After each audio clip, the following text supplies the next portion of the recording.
Have you ever stopped to think that maybe language and ceremony don't just describe our culture, but that they actually create it? To really get at that idea, we're going to break down a fictional ritual called the Coming of Flame. It really comes down to this massive question, right?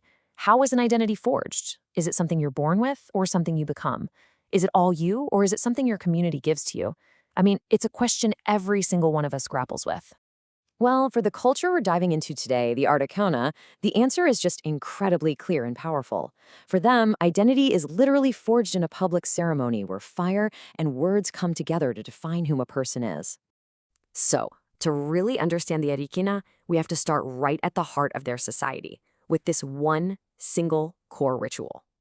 It's called the Kiaya Lenador, which translates to the coming of flame. And listen, this is way more than just a birthday party or a graduation.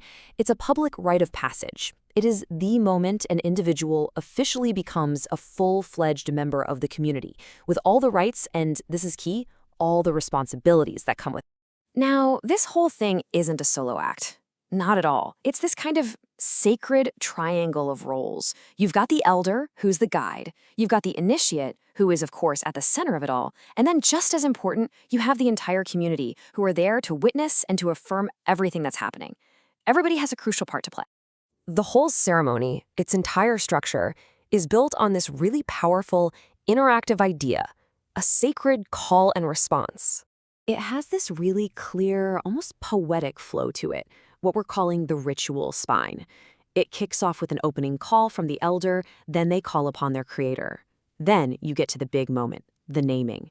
After that, the initiate has to actually declare that they accept their role, the elder confirms it, and the whole thing wraps up with a final blessing from the entire community. It's this beautiful, deliberate build. And check out how this call and response plays out.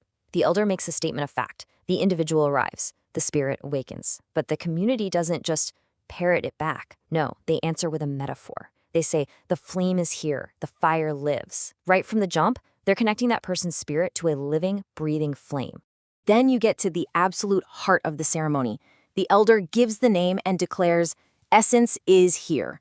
But look at the initiate's response. They don't just say, yep, that's me. They declare, I embrace the essence. It's not just passively accepting a name. It's this incredibly profound act of taking ownership of your deepest identity. Okay, but here's where it gets really interesting. This one, unified ritual, it's not performed the exact same way everywhere. The Arreqqana are spread across different landscapes, and believe it or not, their geography has literally shaped the very words they use. So while the ritual's meaning and its core structure, that spine we talked about, that stays the same, the actual expression of it changes. The accent, the rhythm of the words, even tiny little grammatical bits and pieces. They all shift depending on where you are. Just look at this. Take the phrase spirit awakens. In the mountains, it's skulakar. Head to the coast, it becomes walakar. And out in the desert, it's falakar. See that? Same root word, but a totally different prefix for each region. Or look at how they say no. Nara, na, fana. These aren't just random variations, they are distinct dialects that actually echo their environment. The hard sounds of the mountains, the flowing sound of the coast, the breathy quality of the desert. It's fascinating. So why do these tiny little variations carry so much weight? I mean, what's the big deal? To get that, we have to zoom out and look at what the Arreqqana believe about their language itself, where it came from. In their origin story, language isn't just a tool you use to talk. Language is creation. This core belief says it all. The word is the fire. The fire is the creator. The creator is the spirit. So for them, to speak is to literally tap into the divine act of creation. That's why the words in this ritual are so incredibly powerful. Their whole worldview is built on this triad of forces. You've got the people as a whole, the individual, and the creator. And the Coming of Flame ceremony is the exact moment where those three forces all come together, they find their balance, and they reaffirm how they're all connected through the power of speech. But the ritual doesn't just end when the chanting stops and everyone goes home.